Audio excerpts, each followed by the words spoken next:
Hey everybody, hope you're doing great. Hope you're having a great day or evening, whichever it happens to be you're watching the video. So today I'm going to tackle a little bit of a controversial question that we get asked a lot.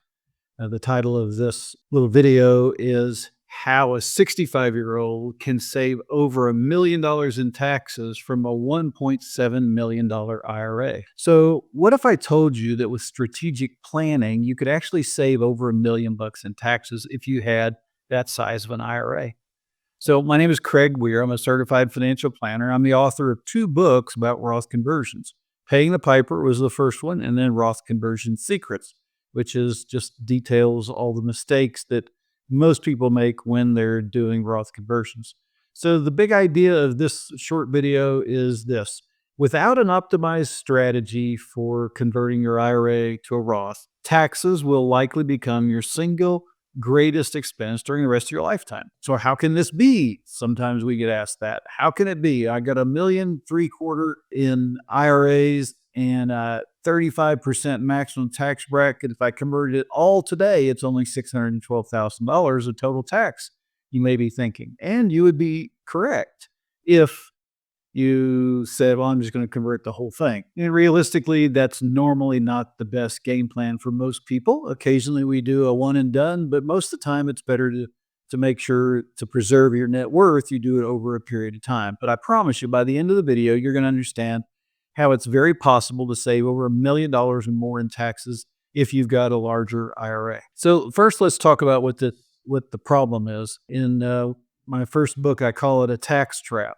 So the tax trap for IRA millionaires is really down to the fact that IRAs grow tax deferred over a long period of time, but then they create this tax trap bomb through a few things. One is required minimum distributions that under current law have to start at age 73.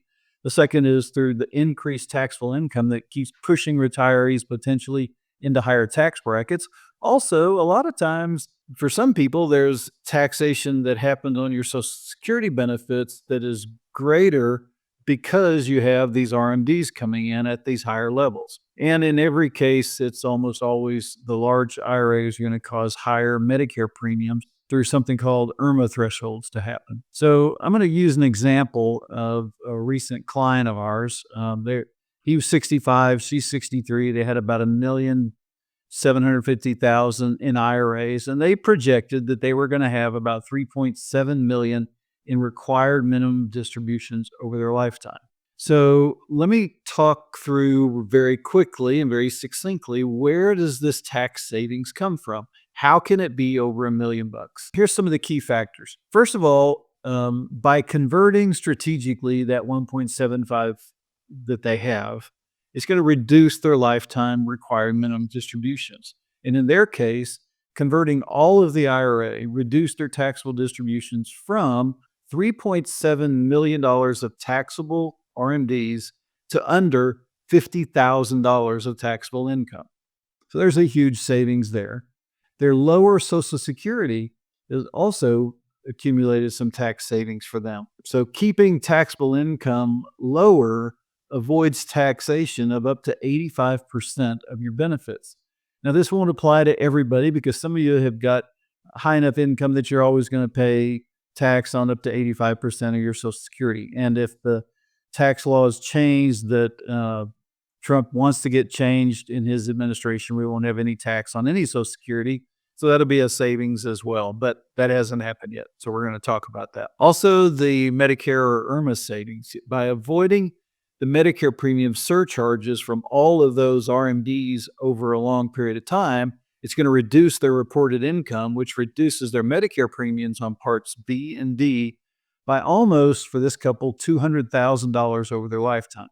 I know that's not a tax savings, but I thought I'd throw it in there, just kind of an extra bonus, just because you watched the video and understand that there are benefits of getting these conversions done because of that. The other big one is that the heirs are going to get their inheritance in a Roth IRA, which is going to be totally free of any taxes. In this client's case, it's going to save them $875,000 of taxes that their heirs are going to have to pay after they're gone. So keep in mind that they had other income and brokerage accounts that added taxable income each year. But let me give you kind of the summary of how this worked out for them. Their total tax over their lifetime, including all their income streams and everything, dropped by a little over $1.5 million over their lifetime, which also counts their heirs, their savings for their heirs. So if their heirs were going to save 875 and their total savings was 1.5, then they had another somewhere around about the same amount of $700,000 or something that they saved just during their lifetime.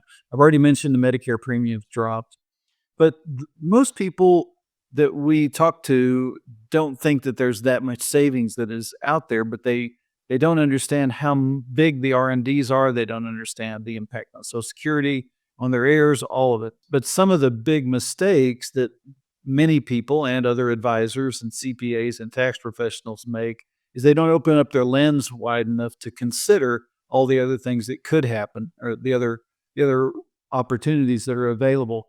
So what happens is people put some limitations on their abilities. They convert only to the top of their current tax bracket, for example, and that's not an optimized strategy. Or they wait until they're in their mid 70s or at some lower income to start conversions, and that's anti-productive. The RMDs just get bigger and bigger the longer that you wait, and the balance that you have to convert becomes bigger, and it's just not worth waiting. Another mistake is that a lot of people use IRA funds to pay conversion taxes when they also have other brokerage accounts that are after tax. These strategies work just great if all you have are IRA money to pay the taxes with. But when you have those other accounts that are outside of your IRA, a lot of people hold on to those almost as though they're so valuable that they can never spend them and never use them. And I get that. But when you're doing Roth conversions, the best money you can actually use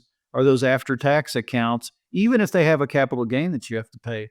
The maximum capital gain tax is 20%. If you don't use that money and you use IRAs, you're taking money out of the IRA, paying ordinary income tax rates instead of capital gains rates.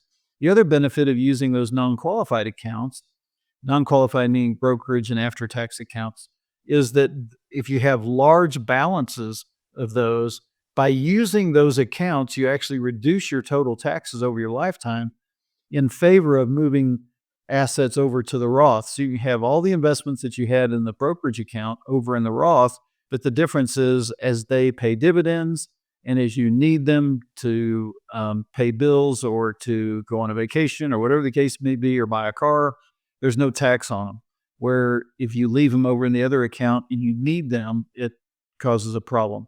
There are estate planning issues that you got to work through with a financial planner or an estate planning attorney, in that there is step up in basis on the others, but we're talking about funds that maybe you would be needing during your life or could use in a better way. The other mistake people make is they really ignore that impact of conversions on the Medicare premiums I already talked to you about.